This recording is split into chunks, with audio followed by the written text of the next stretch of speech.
After 4 years of navigating an avoidant relationship, I finally demanded clarity. Are you 100% committed to making this work? His hesitant yes left me questioning everything. Can we really break through his walls, or is my mental health at stake? I am naturally a secure partner. However, I found myself in a hookup situation with someone who is avoidant. At that time, I was not searching for anything serious, as I had ended an engagement about 7 months earlier. I spent time alone because I felt I was not ready for a serious relationship since I had hurt my former partner, which I did not enjoy. I also partially blamed myself for that situation because I was uncertain if I had a problem. After working to understand attachment styles, I became aware that my disconnect stemmed from his severe anxiety. Even though I consistently set boundaries, he attempted to push them. I genuinely cared about him, but some boundaries impacted my personal time with my children, and I felt I still needed that personal connection with them that was not consumed by his need for attention. Therefore, I was justified in ending that relationship. However, I did not do that introspective work beforehand and did not want to hurt anyone else. Engaging in a relationship with an avoidant felt safe because I did not feel pressured to do anything I did not want to do, and I thought it could remain non-committal. After a year, I developed feelings and expressed them. I informed him that if he was not on the same page, we needed to end the relationship.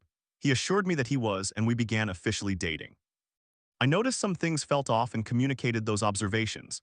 He would address them temporarily, and he did genuinely change in many ways. I was very patient with him, understanding that at 36 he had never experienced a real long-term relationship, so I was willing to accommodate.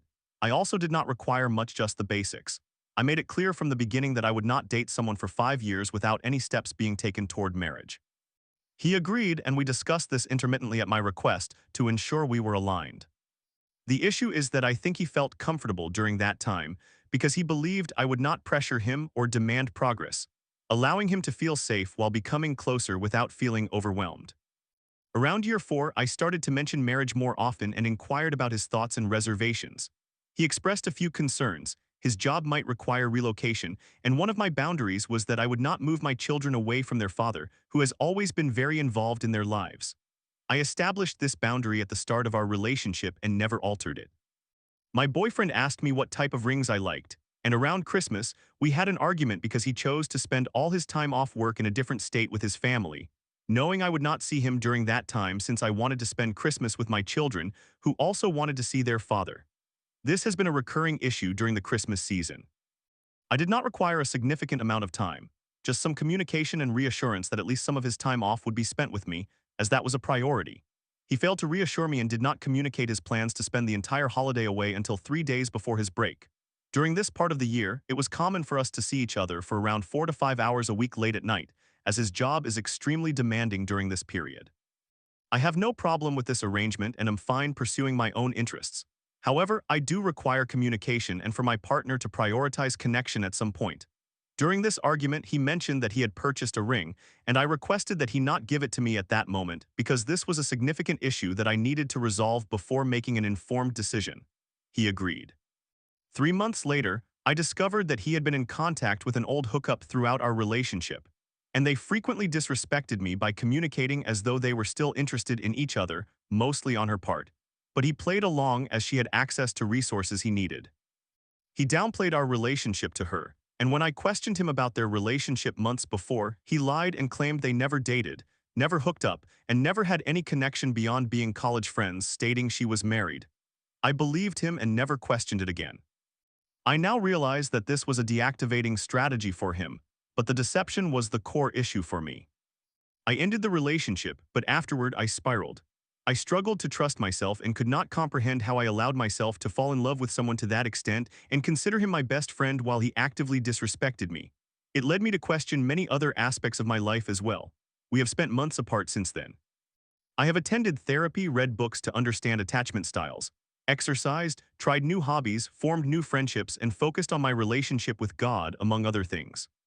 I communicated with him several times during this period, and ultimately I still love him. I truly believed he was my person. However, in the past 6 months, I have developed anxious tendencies. It has felt overwhelming. Nonetheless, I feel I have been gaining solid footing in the last few weeks. We discussed the possibility of resolving our issues and what that might entail. I worked with my therapist on this and established some boundaries that he agreed to, but I still sensed a disconnect in our communication. Conversation. Me, are you willing to send a message that thoroughly explains the reasons you want to end things so you can pursue a healthy relationship? He claims he has not talked to her in a while, but a boundary for me is that there is no connection, and he sends a message that I can personally see where he completely cuts ties. Him, I understand the reasons and will do it. However, I feel it is unreasonable that I have to end a long-term friendship. Me, this friendship has been a deactivating strategy because it is non-committal. It requires very little from you, gives you validation, and serves as an escape from our true relationship. She does not need anything from you because she receives that from her husband. It has disrespected me for years, and you need to decide which relationship is more important. It will affect future relationships if your friendship does not change, and if you do not disclose the past with her up front, you will always question whether your partner will find out and leave.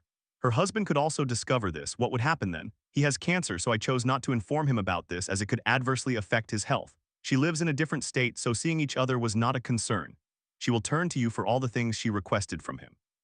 Now she is in a vulnerable position, and you will have to find a new deactivating strategy, or she may sever ties with you. As a side note not mentioned, it affects your morals and integrity. Do you consider that important? Him, I understand the reasons and agree to them. Me, if you have a suggestion that makes us both feel comfortable, I am open to hearing it. However, right now, this is what feels safe for me. I do not like it and would never ask a partner to remove a friend from his life, but this situation has gone too far and both of you are wrong. You must make a complete choice based on what you genuinely want. If choosing her feels right, then choose her entirely. I simply will not remain in a situation I cannot trust. Him, I will have to consider if there is a way that makes us both comfortable, but I will do that if not. Me, are you fully committed to making this work? Him, oh yes. Me, I sense that our attitudes towards it differ. I feel hopeful, I believe it will work, and I want it to succeed. It seems like you worry it will not work, keeping some distance, and your hope is lacking. You seem to be waiting to see how things unfold. Him, yes, I think that is accurate. I believe we cannot know if it will work until we try therapy, among other things. Me, are you willing to engage in the necessary work? Is our goal to make this happen? Him, oh yes. Me, then it will work. Their goal is to establish a secure attachment, so if we both share the same aim and are willing to put in the effort, it will succeed. Love is a choice, not merely a feeling. When feelings are not always present, the choice remains. Would you agree with that? Him, oh yes. Me, why do you feel the need to separate your personal health and prioritize that over mental health and the work we need to do? Him, it is not the same thing. If I am not healthy, it can affect everything else. Me, okay, but why is one more important than the other? Shouldn't they be considered equally significant since your mental health can affect your physical health, and that is already occurring? He suppresses emotions, and he has had a consistently high heart rate but does not make the connection between the two. Him, absolutely, but I have to prioritize my personal health above all else, and they are not equivalent. Me, scientifically they are. Your mental health can influence your physical health and vice versa. Our relationship has caused mental health issues for both of us. Is that not equally important when it also affects your physical health? Him, no, they are different. This is when my frustration began. He thinks I am trying to assert that he is wrong and dictate the conversation. Me, I am not telling you that you are wrong. I am trying to understand why you believe they should be seen as separate and why you feel the need to prioritize physical wellness over mental well-being. Is it because it involves me? Him, no, that is just my opinion. I believe it is separate and I need it to be my top priority. Your children are your top priority and this is mine. Me, my children are not part of focusing on healing. There are other matters that take precedence at various times. But concerning my personal growth, I think both are equally important because they affect my well-being. As I understand it, and please correct me if I am wrong, you feel the need for that separation for your autonomy, for you to know you are distinct from me, which is more important. However, I recognize that in a relationship, our health impacts my physical health as well, and these matters are not separate. For you, as an avoidant, you need that disconnect and to prioritize it even mentally. For me, they all hold equal weight. At some point, that has to be important to you because my happiness will also influence your happiness, which in turn affects your physical and mental health. It all functions as one system. It cannot be separated or prioritized differently, otherwise it will not work. He largely agreed with this, but we ended the call so he could attend to work-related calls. I understand this is lengthy, but does anyone have experience with this situation, and is there hope for reconciliation? Has anyone truly witnessed an avoidant become secure, or are their boundaries so rigid that the only change will be my mental health while navigating this, if it is not equally prioritized? It is very challenging to get clear understanding from someone avoidant. I do not require agreement with my choice to possibly reconcile. I need helpful answers, not judgments about how foolish I might be. You do not know all the details of the actual relationship and friendship that was real. Story 2. After 26 years of marriage, I can't compete with my wife's controlling parents who blame me for her issues. You need to deal with it, she says, while I'm left feeling unloved and dismissed. How do I help my wife reconnect when her family comes first? 44-year-old male married for 26 years to a 44-year-old female. Summary. My wife appears to be emotionally distant from me. I continue to support her, yet she treats her parents significantly better than she treats me despite their interference and control over her. I suspect she may be experiencing perimenopause and she often dismisses my feelings. I desire assistance for both her and our relationship. How can we return to a place where we prioritize one another and genuinely enjoy our time together? I cherish both my friend and wife. Detailed account. I work full-time while she, by her own choice, is a stay-at-home mother, although she has recently begun a new part-time job. Throughout most of our relationship, we have shared many enjoyable experiences. We have 3 children, one has moved out, while the others are older teenagers still living at home. We have faced our share of challenges, and I recognize that I am far from flawless. I have raised my voice on numerous occasions, but I have never screamed or resorted to any form of physical aggression. I have been disrespectful towards her parents. Once, I left the house overnight after she was unusually aggressive with me. I have also confided in my oldest daughter about my marital issues, which was inappropriate and wrong to involve her. I could certainly improve by praising my wife more than I criticize her. Nevertheless, I love her deeply and continuously strive to support her, and I always will. This includes tasks such as cleaning, grocery shopping, ordering food when she plans to cook but is not feeling well, nursing her after surgery, accompanying her to medical appointments, listening to her, maintaining open communication, and planning dates and vacations. I also tend to her car and organize special surprises for our anniversaries, among other things. Additionally, I care for my mother, but I always ensure that my wife feels prioritized, even in my mother's presence. I consistently side with my wife, as long as it is within reason. However, I have rarely experienced that same sense of support from my wife regarding my in-laws. From the outset, her parents have continually meddled in our marriage, primarily through subtle control and guilt-tripping, requiring her to prioritize them. This dynamic has always created tension between us. I also feel that her parents and brother manipulate the situation to make me appear as the antagonist, causing her to side with them.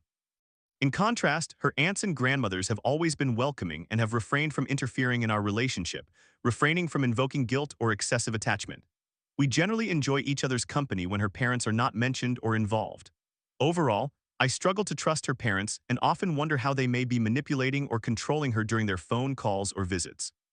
Over the past 2 years, I have observed that my wife has become increasingly aggressive with me, arguing more frequently and appearing emotionally detached. Reflecting on our past, I realize she rarely initiates affectionate gestures or takes actions that make me feel valued as her husband and friend. I believe she may be experiencing perimenopause, as we have discussed her many symptoms. I support her and have suggested that she seek help from a specialist for her well-being, which could also improve our relationship. But she is unconvinced of the need for assistance and often claims I am the issue. During the infrequent periods when she has taken antidepressants, she has generally been kind to me, and we enjoyed almost every day together, but she eventually stops the medication, believing she is better and then becomes a different person. Recognizing the importance of communication, I express my feelings about her emotional detachment and my struggle to feel her love, especially in light of her parents' involvement. She often dismisses my concerns, insisting that she loves me and that her parents are important, implying I need to accept this. Occasionally, she suggests that I have unresolved trauma and should seek help, claiming that I demand too much attention and affection from her. I wish to assist her through this challenging phase, primarily to help her feel better and enjoy life, but I also long to reconnect with my friend and wife, believing she shares that desire. Yet, I find myself feeling lost. Main question: how can we restore our relationship to a level where we prioritize one another and genuinely enjoy each other's company? I deeply cherish both my friend and wife. Some concerning behaviors regarding my in-laws include: my wife's father was present in the delivery room for our first child, taking photographs, and I believe I had to politely ask him to leave. They considered this inappropriate. My wife's mother composed an extensive letter primarily criticizing me for being selfish, among other things. Most recently, her father contacted some close friends of mine, urging them to investigate me for child abuse. Thankfully, those friends who know my children and me well recognized that her father's claims were fabricated. They had little familiarity with him, which raised a red flag regarding his character. This situation continues to hurt me deeply. My wife stated that she addressed it with her father but has not shared the details with me. While she has forgiven him, I remain upset, and she has not inquired about my feelings on the matter since then.